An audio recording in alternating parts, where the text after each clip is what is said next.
Greetings, class. This is Professor Mumois, and I just want to go over scoring rubrics for your project-based assignments that you'll be working on during this semester.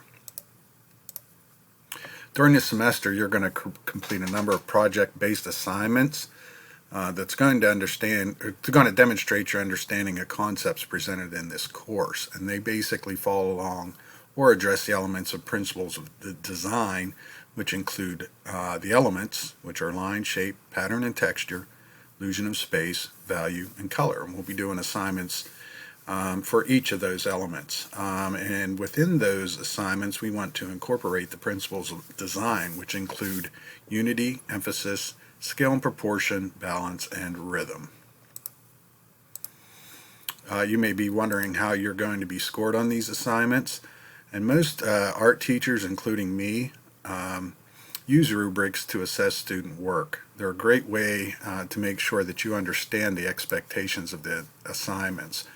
And what we're going to be using is an analytic rubric, and it breaks down each aspect of the task being assessed. It assesses each criterion separately, and we'll be going over these shortly.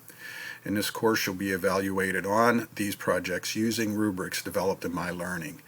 Originally, what I did was these rubrics would be in hard copy, and when students would submit their work, I would score them and return them to the students with the completed work.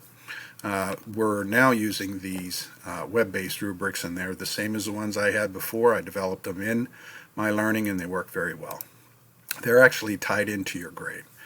Now, before you start an assignment, you might want to review the rubric. It's a good idea. It's a good practice for any course that you're taking. So there's a PDF of the scoring rubric. I've uploaded all of those into My Learning for each assignment that you have. And again, I strongly encourage you to read these rubrics before you begin each project, so you know exactly how to get a good grade on the assignment. Now, at this time, what I would like to do is cover the criterion or components. There are 4 of them. And one of the examples that I'm going to use is the line inventory, which we'll be doing as our first assignment. First criterion is the element or principles associated with the project. This criterion is fluid and it changes for each assignment. And simply what that means is it's going to change for each separate assignment we complete. This is an example of the assignment for line. As you can see, a design with strong line components would score in the top third. Poor designs would score in the bottom third. Here is another example, and this is an example of an assignment that involves shape. As I said, it's fluid, so although some of the components are similar to line, many specifically address shape. And if you take a look at them, you'll see what I mean. So each one of these that we do is fluid and will change. The second criteria, participation, is static. Basically what that means is it's going to be the same for each assignment. Your participation on this course will be directly tied into the craftsmanship you demonstrate on each assignment. When you spend time on work and you're careful and deliberate, it's clearly evident. I'll also use your completion summary of modules that I have developed in the course, as well as the class project page in My Learning. And basically that's something that I view that gives me a breakdown of times and sessions you have logged into My Learning.